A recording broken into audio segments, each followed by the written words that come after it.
Somewhere in a genetics laboratory in Leipzig, Germany, a team of scientists extracted DNA from a bone fragment pulled out of a cave near Beijing. The bone was 40,000 years old. They sequenced it. They ran the comparisons. And what they found quietly rearranged everything mainstream science thought it knew about who was related to whom on this planet.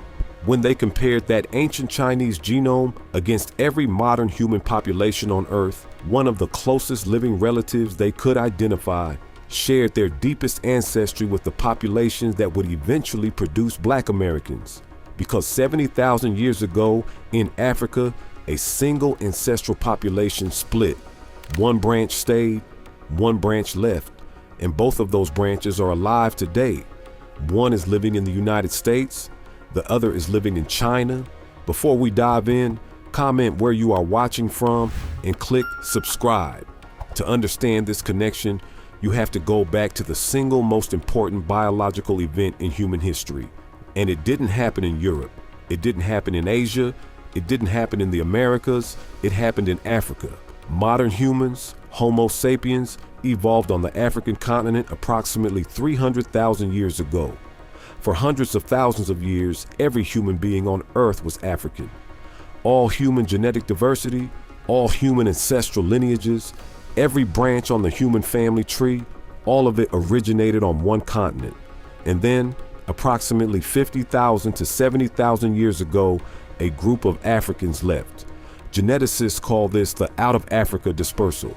It was almost certainly not a single planned journey. It was probably a gradual movement, small groups following coastlines eastward, pushed by shifting climates and the slow logic of survival. They crossed the Bab el-Mandeb Strait into Arabia, moved through South Asia, and eventually reached Southeast Asia and East Asia. The genetic evidence for this is overwhelming and comes from multiple independent sources. The Y chromosome, mitochondrial DNA, and whole genome sequencing all tell the same story. A 2020 study published in Science Advances, which reconstructed a comprehensive Y chromosomal phylogeny from ancient and modern samples, identified two major divergence waves in out-of-Africa lineages at approximately 70,000 and 50,000 years ago. The first wave produced the ancestral lineages that would eventually populate East Asia, Southeast Asia, Australia, and eventually the Americas. What is often glossed over in popular accounts is just how far those first Africans walked and how quickly. Archaeological evidence from Laos, published in Nature Communications, found modern human bones in a cave dated to between 68,000 and 86,000 years ago, suggesting that African-descended people had reached mainland Southeast Asia before the major out-of-Africa wave even peaked. The southern coastal route, hugging the Indian Ocean shoreline from Arabia through South Asia, appears to have funneled early modern humans eastward with remarkable speed. Within the span of a few thousand years, people whose grandparents had lived in Africa were standing on the shores of what would become Vietnam, Thailand, and southern China. A study published in BMC Biology found that modern humans first arrived in southern East Asia as far back as 60,000 years ago, and then spread northward across China from that southern staging ground. That means the Han Chinese are not just descended from people who came from Africa, they are descended from people whose specific migration route ran through South and Southeast Asia, along coastlines, following the same game and the same logic that had guided African hunters for hundreds of thousands of years before the Exodus began. Every Han Chinese person alive today, every person of Chinese descent anywhere in the world, they descend in their paternal and maternal lines from African people who made that journey between 50,000 and 70,000 years ago. That is not a metaphor, it is a genetic fact. But here's where it stops being a simple, we all came from Africa story and starts being something far more specific, far more extraordinary, and far more suppressed. In 2019, a landmark paper published in PMC sequenced the whole genomes of 3 Nigerian men who carried a Y chromosome lineage called haplogroup DE. What they found restructured the entire understanding of how human Y chromosomes diversified when our ancestors left Africa. Here is what haplogroup DE is and why it matters. The Y chromosome, the genetic marker passed from father to son through every generation, forms a tree. At the base of that tree, closest to the African root, sit the lineages that never left Africa. Moving outward, you find the lineages that left. Haplogroup DE is the branch point. It is the last major Y chromosome lineage to split before the out of Africa migration, and it split into two daughter branches. One is haplogroup E, the lineage that stayed in Africa and became the dominant Y chromosome haplogroup of West and Central Africa. E1B1A, the most common subclade of haplogroup E, is found in over 80% of men in many West African populations. It is the Y chromosome signature of the Yoruba, the Igbo, the Akan, the Wolof, the Bakongo. It is, in a very real genetic sense, the paternal fingerprint of Black America. The other daughter branch is haplogroup D, the lineage that left Africa and spread through South Asia, Tibet, the Andaman Islands, and East Asia. Haplogroup D is found at extraordinarily high frequencies in Tibetan Highlanders, at around 50%. It is found in approximately 80% of the indigenous Ainu people of Japan. It is present across East and Central Asian populations. Haplogroup E and haplogroup D diverge from their shared parent, haplogroup DE, approximately 71,000 to 76,000 years ago, according to the 2019 genomic study published in PMC, authored by researchers at the Wellcome Sanger Institute and collaborating institutions. Their split almost certainly happened in Africa.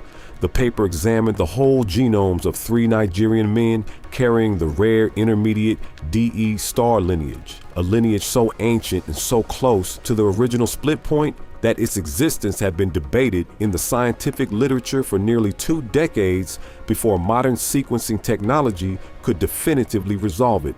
What those 3 Nigerian men's genomes revealed is that the last common ancestor of haplogroup E and haplogroup D, the man whose Y chromosome gave rise to both the dominant paternal lineage of West Africa and the ancient paternal lineage of Tibetans and Ainu, was African, probably East African, and he lived approximately 71,000 to 76,000 years ago, 71,000 years ago.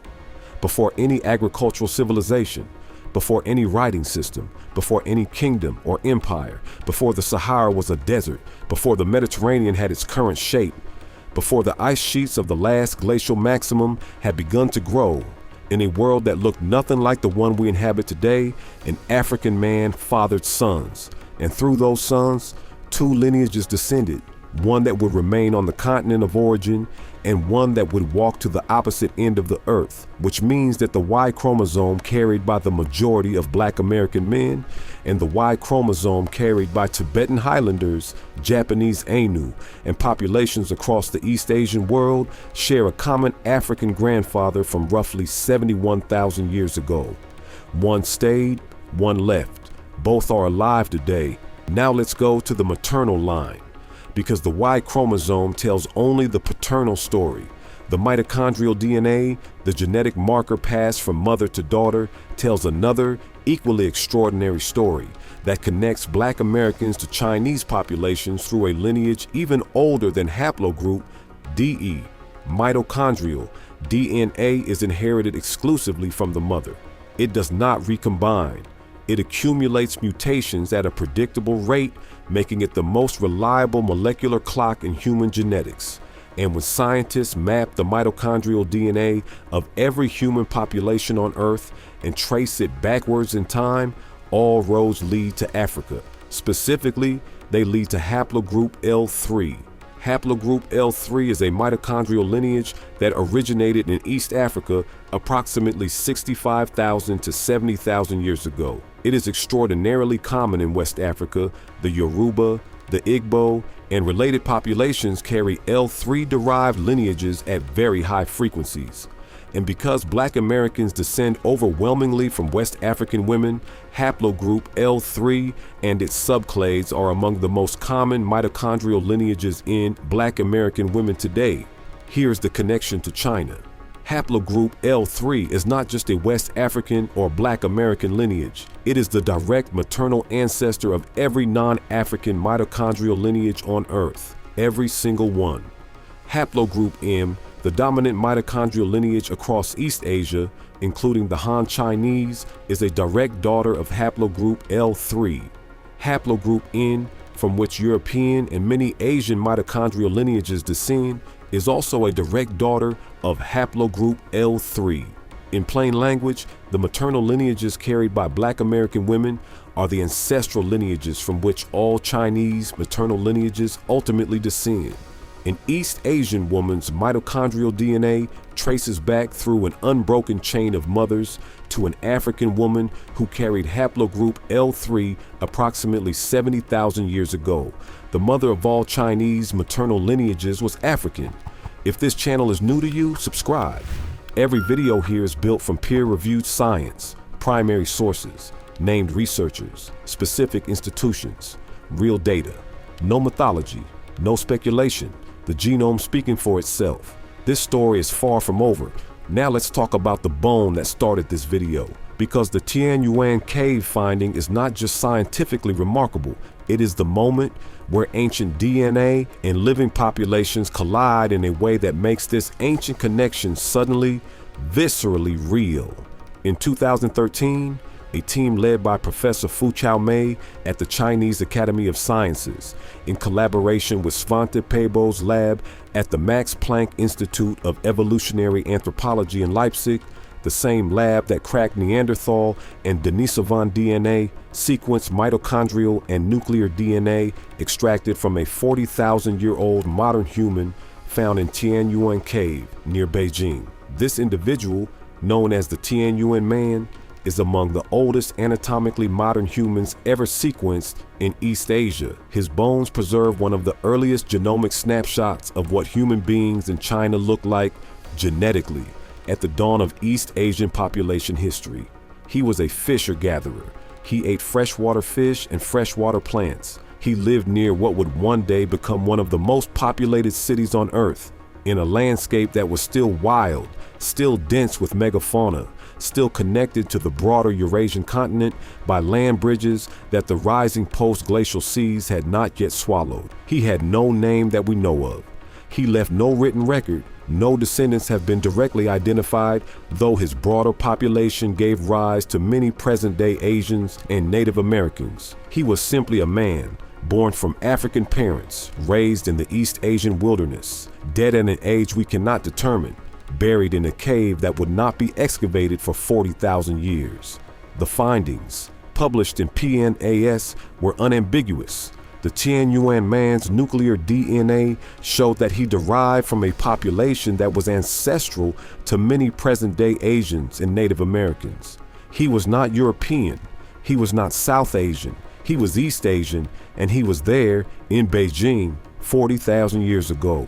But what the study also revealed, buried in the comparative analysis, is that the Tianyuan Man's mitochondrial lineage, his maternal genetic ancestry, traced directly back to Africa through the L3-derived haplogroup system. His 40,000-year-old Chinese DNA and the Jior ancient African maternal lineages that survive in Black Americans today connect at the same ancestral root. The same woman, the same African mother, separated by 70,000 years of divergent history, still visible in both populations' DNA today. Now let's address the question you may be thinking. Why doesn't anyone talk about this? Part of the answer is structural. The way human genetics is taught in schools, in popular science, in documentary films, tends to present populations as distinct, separate categories. European, African, Asian. The narrative of racial difference is so deeply embedded in how most people understand biology that the deep genetic kinship between populations gets lost in the noise of surface-level variation. Part of the answer is political. The idea that Black Americans and Chinese people share a 70,000-year-old common ancestor challenges certain narratives from multiple directions. It challenges the narrative of racial hierarchy that defined American society for centuries, because it makes the genetic kinship between supposedly opposite populations undeniable. It challenges certain nationalist narratives in China that emphasize a purely indigenous, non-African origin of the Chinese people, a position that some academics have pushed despite the overwhelming genetic consensus for an African origin of all modern humans. In fact, the debate over Chinese human origins has been a genuine and sometimes politically charged scientific controversy for decades. The multi-regional hypothesis, the idea that populations in East Asia evolved continuously from earlier Asian Homo erectus without needing an out-of-Africa replacement, was long favored by some Chinese paleontologists precisely because it implied a uniquely indigenous Chinese lineage, one that owed nothing to Africa and stretched back continuously in Asia for 1 to 2 million years. The hypothesis was not purely ideological. It had genuine fossil evidence behind it. Certain skeletal features found in ancient Chinese Homo erectus specimens appear, to some researchers, to also appear in modern East Asian populations. Prominent Chinese paleontologists argued for decades that the continuity was real, and in an academic climate where national identity and scientific interpretation sometimes intertwined, the multi-regional model had institutional defenders in China who viewed the African origin model as a form of Western scientific imposition. But the genetic evidence accumulated across multiple independent studies using both modern and ancient DNA has been decisive. The Chen Yuan man's genome, the Y chromosomal phylogenies, the mitochondrial data, all of it confirms the out-of-Africa model and the African ancestry at the root of every Chinese lineage. The multi-regional hypothesis cannot account for what the genome shows. The deep African root is not a theory any longer, it is data. The connection between Black Americans and Chinese people is not a political argument, it is a genetic conclusion. And the resistance to it is not scientific, it is ideological. Let's go even deeper, because there is one more layer that makes this connection not just ancient, but personally meaningful for people alive today. When scientists compare the genetic variation present in West African populations, the populations most directly ancestral to Black Americans, with the genetic variation present in East Asian populations, including Han Chinese, they find something striking. The East Asian populations are genetically a subset of the variation present in West Africa. Not a different kind of variation, not an alternative system, a subset. This is the direct consequence of the founder effect. When the ancestors of East Asian populations left Africa 50,000 to 70,000 years ago, they took a portion of African genetic diversity with them. The diversity they carried is real, rich, and complex, but it is contained within the broader range of diversity that stayed behind in Africa. Think of it this way. If African genetic diversity is a complete library, hundreds of thousands of books in dozens of languages covering every conceivable subject, then East Asian genetic diversity is a specific wing of that library. A curated, extraordinarily valuable wing built over 60,000 years of extraordinary adaptation to some of the most diverse environments on Earth, from tropical coastlines to Himalayan highlands, to the Mongolian steppe, to the cold forests of the north. But still a wing. The full library stayed in Africa. And Black Americans, as the previous video in this series documented, carry that full library. They carry the deep West African ancestral diversity. 300,000 years of human evolution, never pruned by a founder bottleneck, combined with the additional layers of European and Native American ancestry that arrived through the catastrophe of the slave trade. When a Chinese person and a Black American look at each other across whatever divide history, politics, or culture has constructed between them, they are not looking at strangers. They are looking at two different expressions of the same ancient human story.